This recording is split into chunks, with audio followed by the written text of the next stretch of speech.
Welcome to the Game 5 post-game podcast. Well, post-game is the wrong word to use because the game is still going on. It's 107-69. Cleveland is just blowing out the Raptors big time at the Q in Cleveland, and they're going to take a 3-2 series lead. It's 6:22 left in the fourth quarter. 107-67 is the score. So we're down by like a neat 40 points, Sham. Is your TV still on? Be honest, man. No, I'm watching it on a stream here, a stream, and it's just playing on the side. I tried to get the audio into this, but basically Jeff Van Gundy and Mark Jackson are debating whether they should, put Mike Breen in a three-point contest, kind of like Charles Barkley and Ernie Johnson from a couple of days ago. That's the and they're basically saying the game can't end fast enough. And as we see, Delon Wright actually get an and one and then blow the free throw. And then, why am I calling the game? It's over. It's 107-69. I guess when it's such a big blowout, you don't feel as bad as you would if it was a close loss. You would if you honestly believed you were going to win the game. But this is like, here's the thing. I didn't expect us to win tonight, but I expected it to be close. And I wanted it to be close, to be honest, because, I mean, as underdogs in this series, all we want is a fighting chance. And we want we don't want to perpetuate, this notion that we get from the U.S. media and many of the Raptor fans themselves that basically completely count us out of this series. But we're basically just seeing why Cleveland's a much better team, and at home especially. And I beg to differ. I think this is the post-game podcast. Anything after 8:50 would have probably been the post-game podcast because that's when this game basically ended. I think the Cavaliers started 24-8 or something like that. I don't know. Like they go on these runs which just slowly kill the game, and that was my thing. And what starts those runs, what fuels those runs, is Raptor turnovers. And we had 4 in the first quarter and 6 in the second quarter.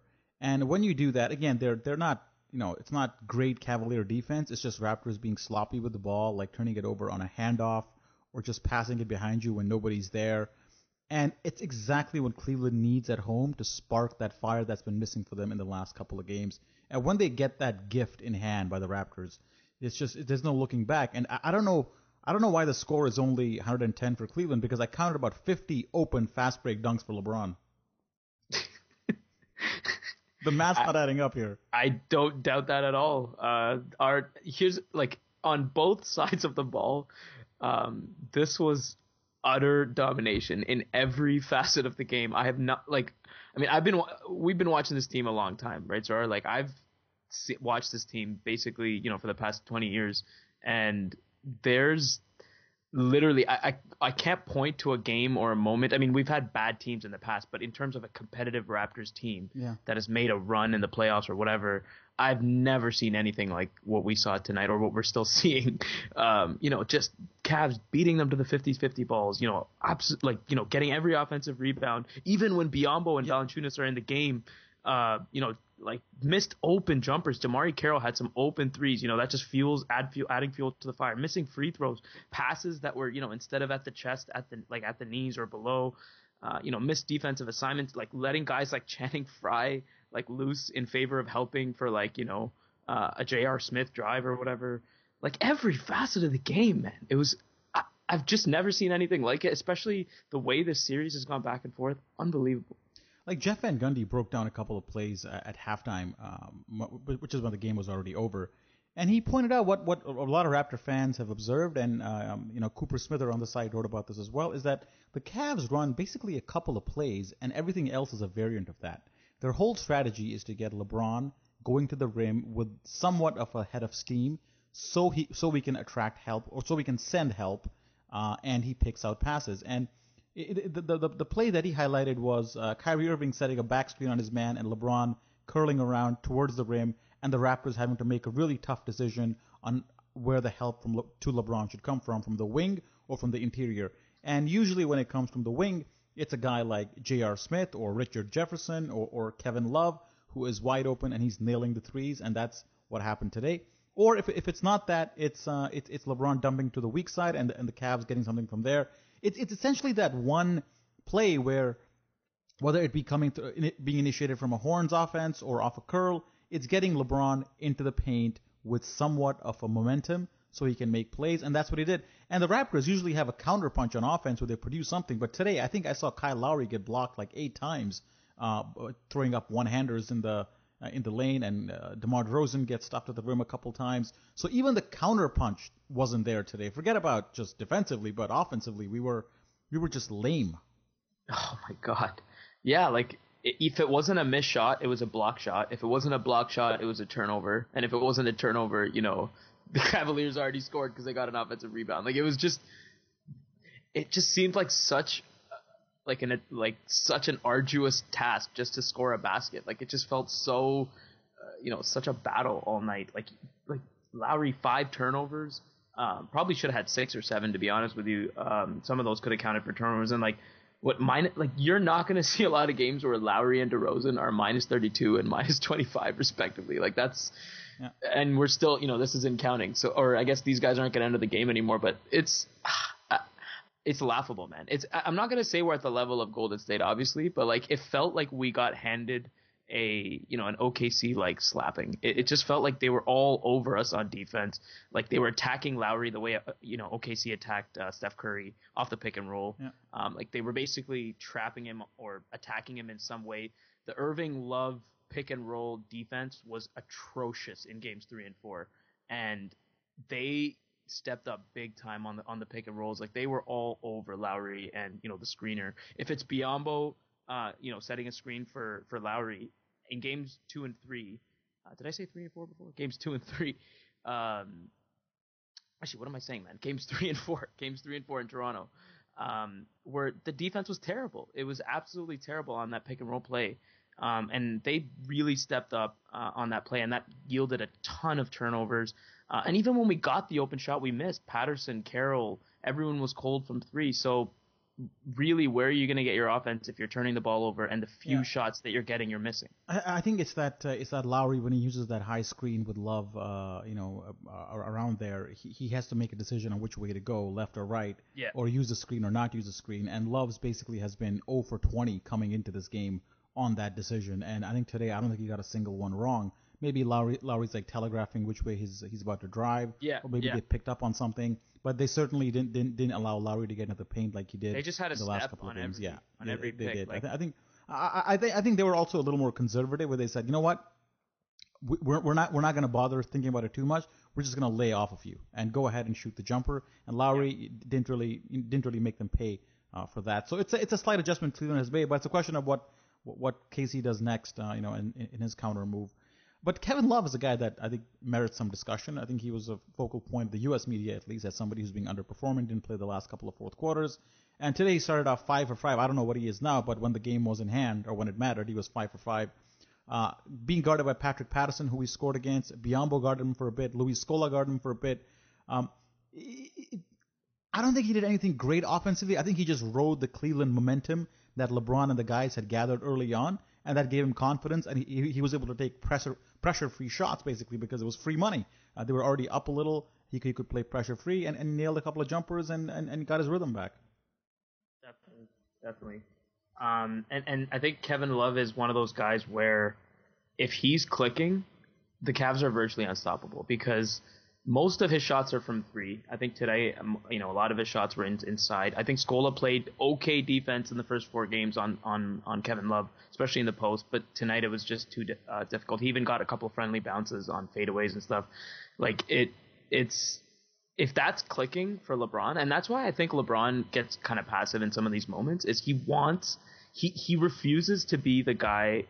When push comes to shove, he refuses to be the guy that's going to just carry them to victory. And I feel like he wants guys like these guys, Irving and Love, to step up and carry the team, because he doesn't want to be able to, or doesn't want to have to score 45 points to score a win. So, like, when Irving is going and Love are going, like, they can't be stopped. That 3-headed monster, again, 20 plus from each. Like, to me, that's more powerful than a 30, plus game from Lowry and DeRozan, because when your offense is that balanced, it's, especially in different positions, it's just too difficult to defend, and you don't know who to really pick.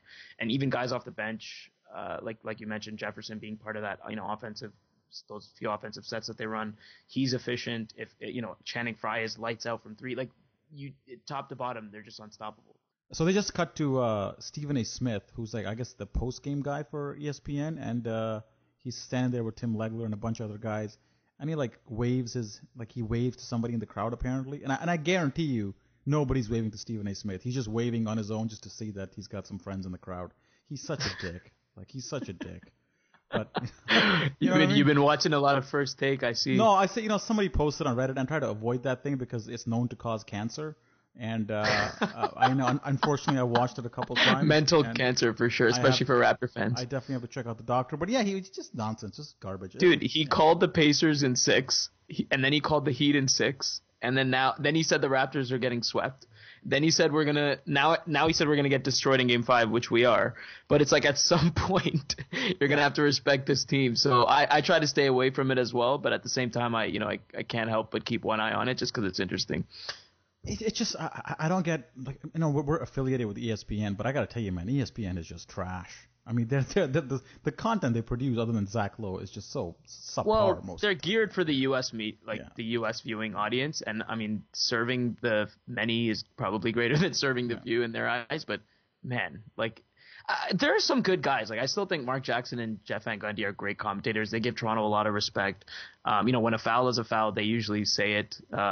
They're pretty good like that, but it's more the side stuff, I don't even know why we're talking about this. Yeah, I guess there's nothing left to talk about in the game. Well, there is, because they just showed a picture of Jurassic Park, and it's pretty sparse out there, man. It's pretty sparse. Dude, that was just rubbing it in our faces at that point, right? Not only are you, calling the game this badly, but showing the crowd just dispersing like that. I think this was the first shot of Jurassic Park all night on ESPN, actually. I've been watching this game since the start. I think maybe they showed it once, and they showed it now again, and when it was just 4 guys just smoking a cigarette. They were wondering. One guy with the, and everyone still got their Raptor gear on. One guy with the cowboy hat on. Yeah, he's wondering where to put the butt out. He can't find an ashtray. He's just looking around. That's what it's come down to. Oh man. All right, so let's talk about Valanciunas. He came in. By the time he came into the first quarter, the Raptors were already down 9 or 10, so panic was already setting in. So when he came in, we didn't even notice that he came in just because there were other bigger problems materializing on the floor. And we didn't really have a chance to get him settled into the game because Cleveland was just running down our throats at that point. And Valanciunas, I kind of noticed his first touch, a couple of minutes after he came in, where he got one off an offensive rebound, and then he hit one free throw line jumper, but no impact. But at the same time, I don't think he ever got a chance to make much of an impact. Yeah. It was kind of funny. Initially, Raptor fans were screaming, get Skol out of the game, put Patterson in there. We put him in there. He goes +2 in the first 3 minutes. We're yeah, that's why we put in Patterson. And then immediately they go on a 10-0 run. And the same with JV. You could see Dwayne Casey was just itching at the chance or at the thought of putting JV in. We're down 12. He's screw it. I'm putting in JV. So he puts him in, and then we immediately promptly go on another 10-0 run. So it's as much as I, like to analyze the series, sometimes there's just no point going into all the X's and O's and the adjustments and all the. It sounds kind of reductive, but really this boils down to who's at home and who's shooting well. And if the Cavs are shooting well, the Raps have absolutely no chance. I think that if the Raps are shooting well, the Cavs still do. I think going back to what's happening on the court right now, 114-74. Mozgov is posting up. Delon Wright or something? Timothy Mozgov, ladies and gentlemen. Mozgov is posting up. And Jason Thompson somewhere. But you know how we have garbage time for players? Yeah. I think we should have garbage time for coaches, where Casey just sits down and has one of his Jerry Stackhouse come in. Yeah, it's kind of like when Adam Silver. It's kind of like when Adam Silver used to do the second round of the NBA draft. Yeah, exactly. It's hey, you can have the second round. Get Jerry Stackhouse in there, eh? Yeah. He's calling it a shot. It's calling the plays. Get Jesse Mermis to, drop the out of timeout plays. Blake's already got an article up. Jesse Mermis has been recalled from the D League to coach the fourth quarter. Oh shit. Oh man. Okay, all right, okay. Hey, can we talk about DeMario Carroll a little bit? I think he's getting off the hook, man. Yeah, he's been. Yeah, go ahead. You go first on him. Well, he's our version of. He's a poor man's version of Kevin Love for us, and by that I mean we rely heavily on his 3-point shooting. We rely heavily. I wouldn't say obviously Kevin Love is a terrible defensive player. But what I mean is, and DeMar Carroll is obviously a great one-on-one defender. But what I mean is in the value to our team in terms of that that third option on the floor scoring wise, spacing the floor with the 3-point shooting. If that shot's not falling, it's just so because when they overhelp on Lowry and DeRozan and kind of trap, the first shooter, especially when Biyombo's on the court, is usually Patterson or DeMar Carroll. So if those guys aren't hitting the threes in those out of trap type plays, especially on the road, you have no chance. You have absolutely no chance the way they're overhelping on Lowry and DeRozan, especially Lowry. Yeah, well, he made $15 million this year, and Kevin Love made 19, so he's not that much poorer of a Kevin Love for you. He still makes less. So he's been 0 for 4 in this game. 1 for 7 before that, 2 for 7 before that. And all these are clean looks. It's not like he's forcing up shots. These are decent looks that he's getting out of the out of the structure of the offense, whatever structure that is. DeMar DeRozan double teams. He gets fed in. He gets fed the ball, and he has clean looks. And yet he does not seem to be able to make them. And then defensively, I think it's safe to say that I don't think he's been able to slow down LeBron even an iota. I mean, we never expected him to stop LeBron, obviously, but slow him down, make his life just a wee bit miserable, maybe. But it hasn't happened at all. He's been off on LeBron. I think LeBron's performance really just boils down to whether he wants it or not. In certain nights he doesn't want it. We saw it down the stretch of Game 4. He didn't want it as badly as we expected, and he didn't have that impact of a game or that much of an impact on the game. And I think with DeMar Carroll's defense, if he's all up in him and making it difficult for him, LeBron will just drive, get other guys involved, or get fouled. And if you give him space, which we saw in games 3 and 4.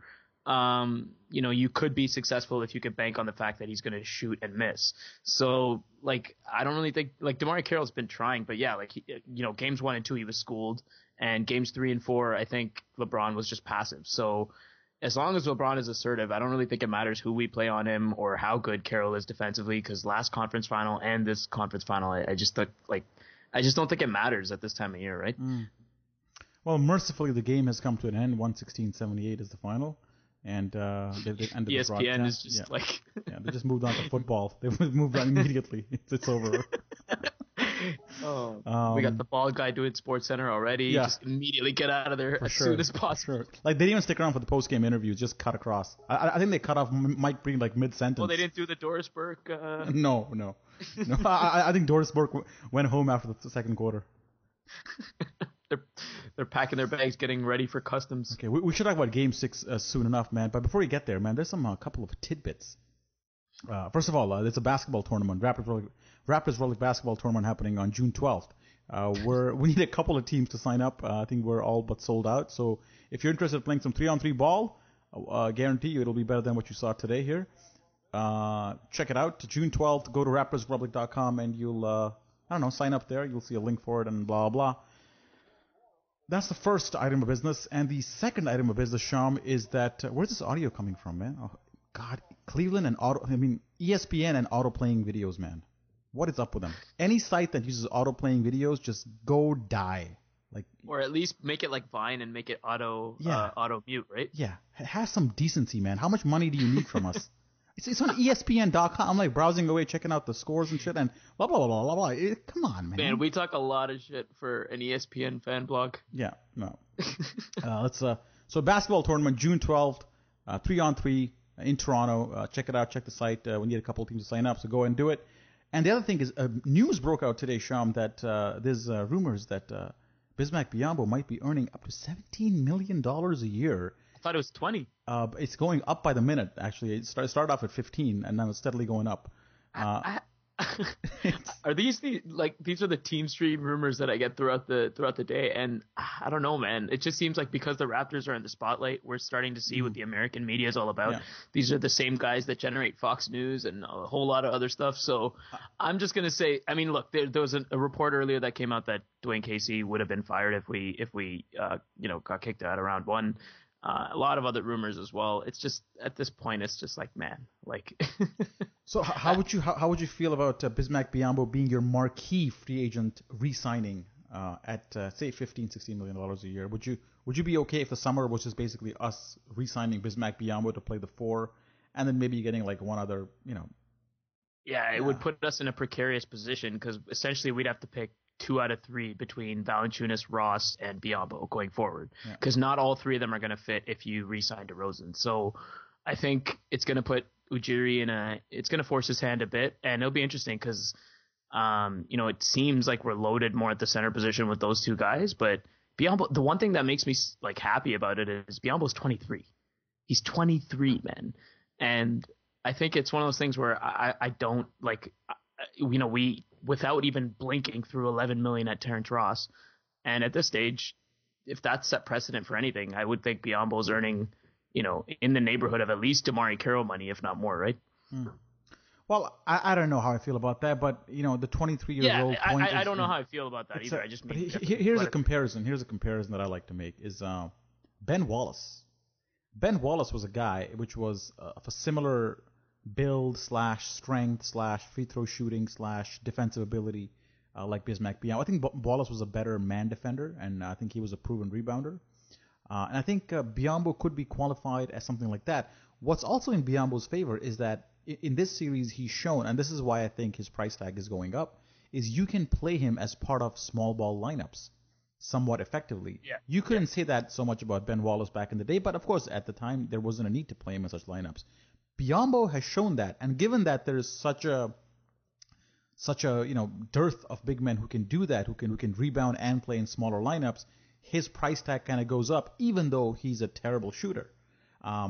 I think his free throw shooting is improving, but GMs will look at it and go, you know what, that's on the uptick, and maybe if he gets to 60, 65, 70, that would be amazing. With his versatility, rebounding, you could slot him in a smaller lineups and be effective. So I think that's what's going for him.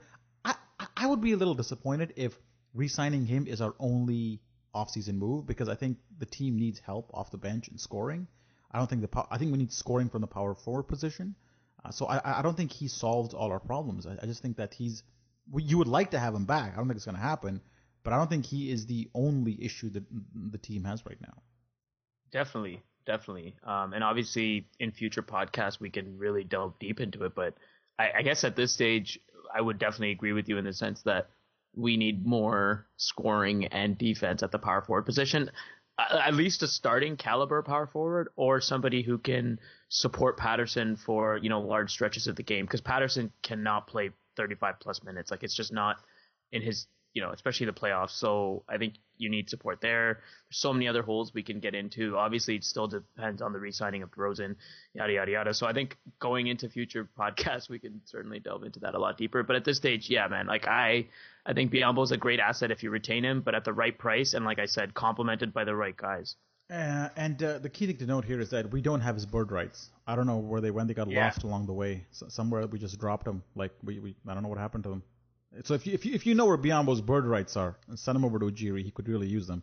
What that basically means is that you can't just re-sign him using an exception. You basically have to renounce someone like DeRozan before you do that. But again, as you said, we'll talk about that later. Hey, in game 3 and 4 in Mexico, I was on vacation, and at the resort there were a lot of Canadians, and in the fourth quarter I got a "Let's Go Raptors" chant going. It was pretty cool. I got the whole bar. Yeah, for sure. No. Oh, for sure. Let's go Raptors. They all joined in. Jeez, man. They were all itching to say it anyways. I just started and it just caught fire. You didn't see any Cleveland fans? Oh, there were a couple there, but they were like, no. There were a couple of LeBron Shocking. fans there, yeah. But it's full of Canadians, that resort. It's just crazy, man. Like, it's because we can just go into the fans at a whole, we can do a whole podcast on them, but I'm sure we'll be talking about them, after Game 6 as well. There's a lot of We the North memorabilia on the resort, man, in Mexico. There's a lot of people on the Raptors bandwagon. I think we sometimes understated just how many. Like Mexicans or visiting Canadians? No, visiting Canadians. Yeah. A lot of visiting Canadians probably made early vacation plans thinking we wouldn't make it this far, right? Yeah, including myself. So let's talk about Game 6 a little, man. It's back home in Toronto. We've had 2 strong games here. I think heading into this one, you got to just wipe Game 5 off your memory. And I think one thing the Raptors have shown in this postseason is that the previous result doesn't seem to matter to them too much. The way they bounced back in Game 3 after Game 2 shows that they're willing to write off a result as a bad night and start fresh and focus and do the right thing. So that's one positive you got to take from here, is that the scoreline here, I don't think will influence the Raptors mentally as you might think. They've been killed like this before, and they've bounced back to win 2 in a row. They lost this one. Game 6 is at home. I think you can expect the crowd to be back. I think you expect the Raptors to play smarter basketball, not turn the ball over as much. Maybe get away with a little more on defense than they did today. I'm still positive about Game 6. I don't think it's going to be a blow. I'm not going to say who's going to win, but I don't think it's going to be a blow. I think it's going to be a close game because the Raptors will show up and they're not going to do dumb things. I'm sorry, man. I can't help it. ESPN's slide right now is killing me. It's just 3 stats about LeBron's ability at this stage to close out the series. So like 81% of the time when he's up 3-2, he wins. Last 9 games, they've won 8 of 9. Game 5s or whatever. It's just like, man, like. Anyway, sorry. They had completely sidestepped your question. So let's talk about LeBron before we get to my question. I mean, they had 4 different LeBron slides. They basically had a guy with a PowerPoint presentation just hitting F5 and next. Right to the second and third quarters. Like, by the way, LeBron passed these 3 milestones in this game. Like, he's now 13th in all-time assists amongst players born after 1980. Stephen A. Smith just on the side, waving to his friends. Yeah. It's literally that. And then next the F5 next button. LeBron is now he's on par with Michael Jordan as most doubles as long as those doubles are assists. Insert sweaty LeBron picture to the left. Yeah. 6th straight appearance of the Eastern Conference Finals. Also because the East is basically shit this year. Anyways, continue. Game 6. What were we talking about, man? Game 6. Yeah. I think. Oh, man, what can you say about the Raptors crowd? It is going to be absolutely lit at the ACC. Game 6, potentially the last home game of the year. Likely in most of our realistic eyes, the last home game of the year. So it is going to be absolutely crazy. I expect the energy in the building just going into the game to be at a level we've never seen before. And as a Raptors fan, I think all we can just want from this team is to take it to 7 games. Because taking it to 7 games, regardless of if we lose this series, means Cleveland had a serious stumbling block going into the finals. Nobody would have expected a 7-game series. So I think if we could take it to that, that'll just be an enormous way, at least for us, to either make the final, obviously, or at least end the season on a great note. So Game 6, I think, will come out with a ton of energy. And like you said, a lot of the mistakes today are one of those wipe the slate clean turnovers. They weren't things that you likely will see again, like back-to-back turnovers, missed free throws, open, missed DeMar Carroll threes. So hopefully that stuff. I think we will see open, missed DeMar Carroll threes. That's one thing for sure. Well, we can win as long as Patterson, like I said, makes the threes. Because I view those guys as similar in the offensive sort of pecking order. So if one of those guys can do their job, we'll be fine. And I think Lowry, like I said, ball security in the backcourt is so important. So I don't expect us to make those turnovers. Having said that, I do expect a closer game than games 3 and 4. I think Cleveland is going to come out equally strong because they're an experienced team. Like, this is where the LeBron slides kick in, because they usually close it out. So they're obviously going to come out. They do not want to go into the finals with 7 games, especially if the Thunder close it out in potentially 5 games. So they want enough rest going into an NBA Finals. So I think they're going to come out strong. But the energy of that home building, man, I think is just something we can really, really, really ride. Dude, it's a little more on ESPN here. They got a video up on their site titled "Jurassic Park Not an Attraction Tonight," and they got the thinning crowd, like a 22-second video of the thinning crowd, as the team's getting blown out. It's like, why would you have that on there? Like when we were killing Cleveland, did you show a clip of the cube emptying out because they didn't have a chance? No. Don't they have a viewing party outside the building too? Who? The Quicken Loans Arena. Well, they have it. They have the decency to let the people inside the arena. The Raptors don't. They just put them in locked cages outside. It's actually inhumane. Somebody should look into human rights violations here. About voluntarily. Yeah. It's here you go, cattle. Here you go, kid. You can see the guy lock in. He's got one of the giant locks. Comes in. Get in. You can't just walk in like slaves. Chained at the legs. It's have you seen Ben-Hur? That's all they. No. Anyways. Oh, like those Benny. Yeah. I have. Anyways, let's. Where's this podcast going? Let's move on. So Game 6, I'm gonna call the Raptors win here, man. I think we're gonna take it to Game 7. I think the crowd will be with us, and I think Cleveland's a really good team. They move the ball really well. LeBron's obviously awesome and all that, but I think that they're to be had. If we keep our turnover count low, if we, if DeMar DeRozan continues to play the way he has all series long, Kyle Lowry has a repeat of game 3 or 4. Doesn't have to be that awesome. Has to be just stable. I think we have enough defensively to slow down Cleveland at home, because Cleveland does tend to panic. LeBron tends to go into selfish mode a lot if things aren't going his way. So I think if you just have a strong first, second quarter, you will have Cleveland a bit on the ropes. And I don't expect Kevin Love to have another superb game. I expect Kyle Lowry to outplay Kyrie Irving again. So it's just, I think there's another Raptor win in this series, and it's going to be in Game 6. I think the crowd's going to be amped for this one, and I think the Raptors will stay alive for another day. Yeah, that's my. Yeah, I totally agree. It sounds cliche, but then it sounds like we've been saying this all playoffs. But the Raptors are so resilient, man. Like they're only you knew when they bought themselves this 2-2 tie.